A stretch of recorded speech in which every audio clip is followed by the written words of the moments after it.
اور سر ایک بڑی دردناک حدیث ہے ابو ذر غفاری کے بارے میں، وہ حاکم میں ہی ہے، المستدرک الحاکم میں۔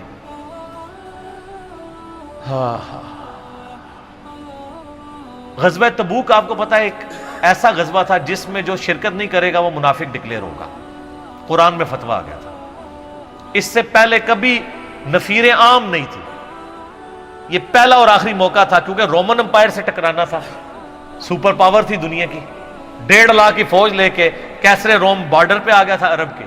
تو نبی علیہ السلام نے اناؤنسمنٹ کی کہ بھئی اب سب نے جانا ہے، جو نہیں جائے گا منافق شمار ہوگا، الا یہ کہ کسی کے پاس ریسورسز نہ ہو، یا کوئی مریض ہو، یا کوئی عورت ہو، یا کوئی معذور ہو۔ منافقین آگے بہانے کر رہے تھے، کچھ سادہ لوگ مسلمان بھی اس کا حصہ بن گئے۔ بخاری مسلم میں 3 اصحاب کی توبہ کا واقعہ بھی موجود ہے، وہی میری ویڈیو ریکارڈڈ ہے۔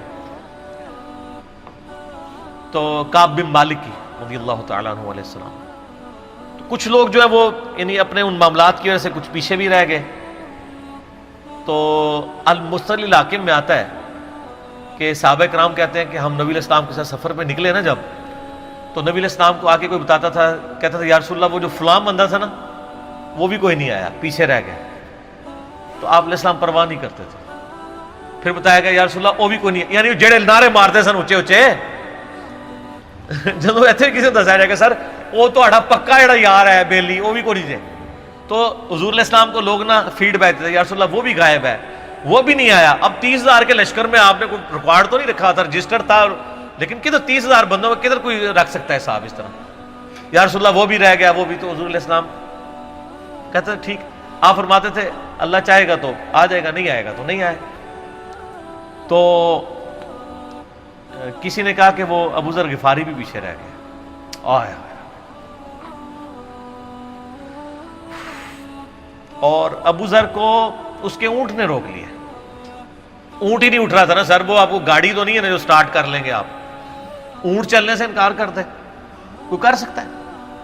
اور سر سفر کتنا ہے؟ 700 کلومیٹر، 700 کلومیٹر کا ریگستانی سفر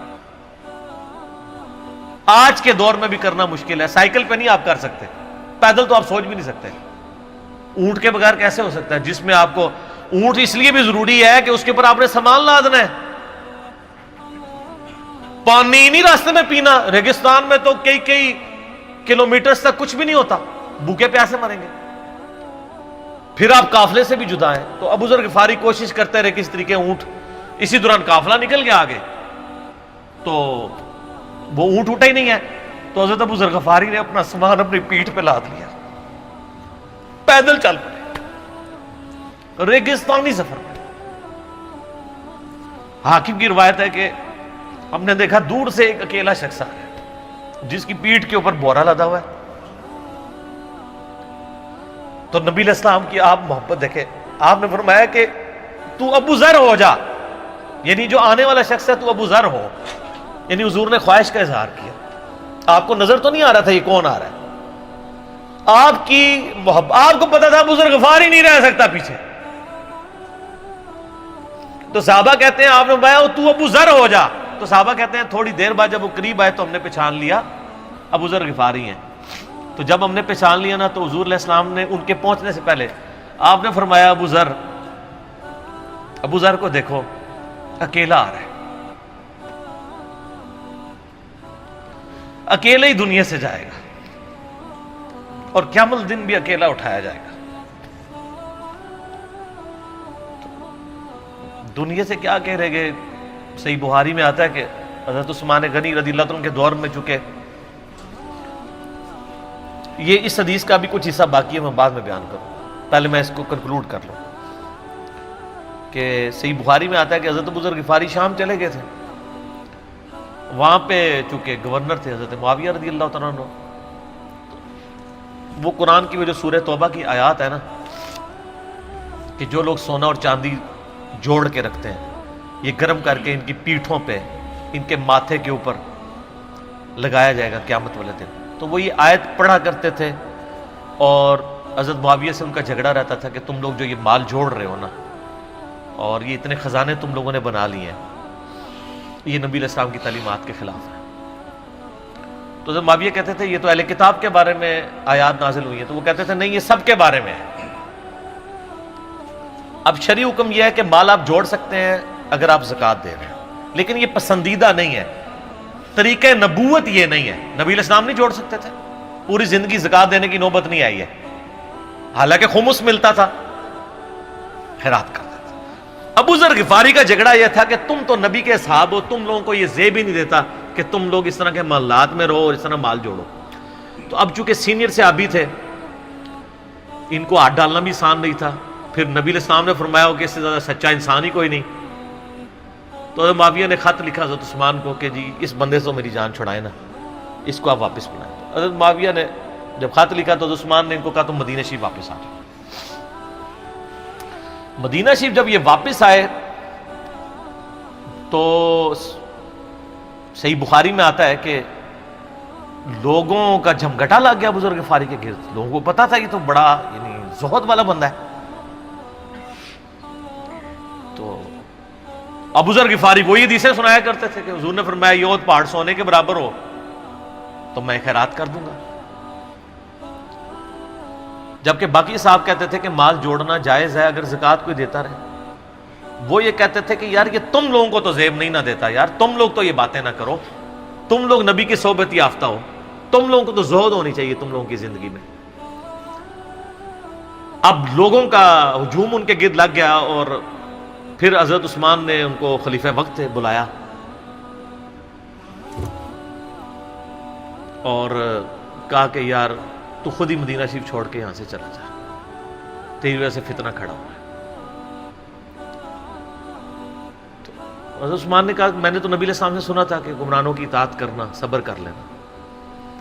تو ایک زبدہ نامی کا ایک گاؤں تھا مدینہ شریف کے پاس، شہر سے ہٹ کے، تو وہ پھر وہاں پہ ہجرت کر گئے۔ آپ دیکھیں ریونج کیسا تھا، لوگ کتنے ڈرے ہوئے تھے کہ ابو ذر اپنی بوڑھا شخص 80-90 سال کا بابا اپنی ایک بڑھیا بیوی کو لے کے اس عمر میں شہر بدر ہو رہا ہے اکیلا۔ آج نہیں آپ سوچ سکتے کسی جگہ آپ اکیلے جا کے پڑاؤ کریں، کسی بیابان کے اندر، ریگستان کے اندر۔ اس زمانے میں آپ سوچ رہے، آج کل بھی آپ مدینہ شریف کے گر چلے جائیں تو آپ آنی ایک رات بھی نہیں گزار سکتے۔ تو کوئی شخص حضرت ابو ذر غفاری کو سی آف کرنے نہیں آیا سوائے حضرت علی کے، اور وہ بھی مدینے کی باؤنڈری تک آئے۔ ان کو پتا تھا ان کے سٹانس کے بارے میں، اور حضرت علی نے ان کو جب سی آف کیا تو کہا کہ میں چونکہ حکمران وقت کی اطاعت کا پابند ہوں، میں مدینے کی باؤنڈری سے باہر نہیں جاؤں گا۔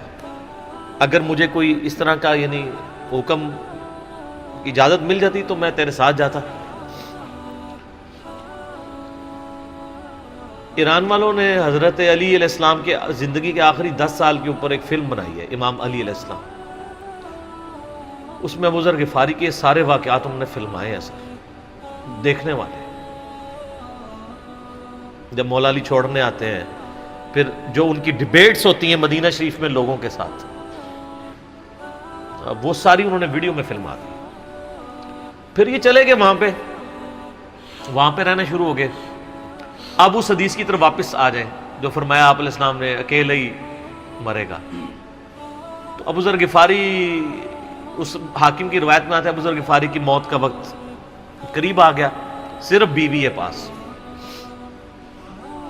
بیوی نے رونا شروع کر دیا کہ حضرت آپ فوت ہو گئے، آپ کو کفن کون دے گا، آپ کو غسل کون دے گا، آپ کو دفنائے گا کون، میں عورت ذات کیا کر سکتی ہوں۔ حضرت ابو ذر نے کہا کہ نبی علیہ السلام سے میں نے سنا تھا کہ تو اکیلا مرے گا، پھر مسلمانوں کا ایک قافلہ وہاں سے گزرے گا جو تجھے کفن دے کے دفنائے گا اور جنازہ بھی پڑے گا۔ تو نے فکر نہیں کرنی، جب میں مر جاؤں تو میری لاش کو چوراہے پہ رکھ دینا، گزرگاہ پہ، جو یعنی مدینہ کی طرف راستہ آتا تھا گاؤں ایریا سے گزر کے، اللہ میرا بندوبست کر دے گا۔ وہی ہوا کہ ان کے مرنے کے بعد مسلمانوں کا ایک قافلہ دور سے آ رہا تھا. تو اسی مستدل حاکم کی حدیث میں آتا ہے کہ سر قافلہ بھی سنے پھر کون ہے؟ عبداللہ ابن مسعود. ابو ذر غفاری بھی زہد کے امام، ابن مسعود بھی زہد کے امام، ابو درداء بھی زہد کے امام.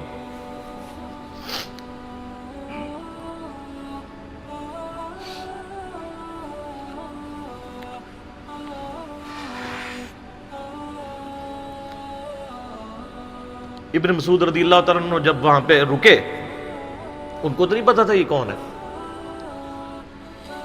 تو انہوں نے کہا بی بی کیا وہ؟ ان کا میرا خامند مر گیا ہے. ان کا یہ کون ہے؟ تو انہوں نے کہا ابو ذر غفاری. عبداللہ ابن مسعود کی چیخ نکل گئی، چیخ ماری انہوں نے. ان کا واہ! اللہ کے نبی نے فرمایا تھا کہ ابو ذر اکیلا آ رہا ہے تبوک کے موقع پہ، دنیا سے بھی اکیلا جائے گا، اور قیامت الدن بھی اکیلا اٹھایا جائے گا. یعنی اب اسی سرزمین سے ہی اس نے اٹھنا ہے نا، ہر بندے نے اپنی قبر سے اٹھنا ہے. یعنی وہ مسلمانوں کے قبرستان میں بھی دفن نہیں. ایک یہ جو مزار کی رٹ لگائے پھرتے ہیں، میں ان سے پوچھتا ہوں تمہارے بابوں کی کیا اوقات ہے؟ ابو ذر غفاری کا مزار دکھاؤ کدھر ہے.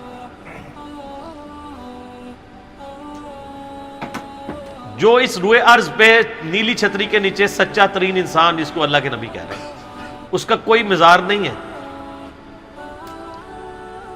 غریب المتنی میں مرا ہے، اس کی قبر بھی ایسی جگہ ہے جہاں مسلمانوں کے پاس قبریں بھی کوئی نہیں ہے.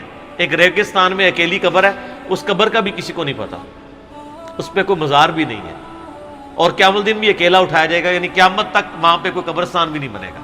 ظاہر نبی علیہ السلام کی یہ بھی خبر ہے. تو کیا وہ ناکام ہو گیا اگر مزارات ہی دلیل ہے کامیابی کی؟ تو عبداللہ ابن مسعود رضی اللہ تعالیٰ نے ان کو غسل دیا، کفن دیا اور دفنا دیا. یہ پوری ڈیٹیلز آپ کو المستدل حاکم میں مل جائیں گی. تو ابو ذر غفاری ان چند شخصیات میں سے ہیں جن میں پوری امت کا اتفاق ہے ان کی نیکوکاری کے اوپر. شیعہ بھی ان کو بہت رسپیکٹ دیتے ہیں، اہل سنت بھی دیتے ہیں، صوفیاء کے ہاں بھی ان کو امام مانا جاتا ہے زہد کی وجہ سے. آپ تصوف کی جتنی کتابیں پڑھیں، چاہے امام غزالی کی ہوں، رسالہ قشیریہ پڑھیں، اور لوگوں کو بھی پڑھنا شروع کریں، تو ابو ذر غفاری آپ کو زہد کے امام کے طور پہ ملیں گے کہ ان کی زندگی میں یعنی یہ زہد تھا کہ انہوں نے کس طرح کی زندگی گزاری ہے. سر لوگ مجمع میں مرتے ہیں، ان کو یاد کوئی نہیں کرتا، اور ابو ذر غفاری کو آج بھی دنیا یاد کر رہی ہے، ہم بھی یاد کر رہے ہیں رضی اللہ تعالیٰ عنہ علیہ السلام. اللہ تعالیٰ قیامت والے دن ہمیں ایسے نیکوکار لوگوں کا ساتھ نصیب فرمائے. آمین ثم آمین.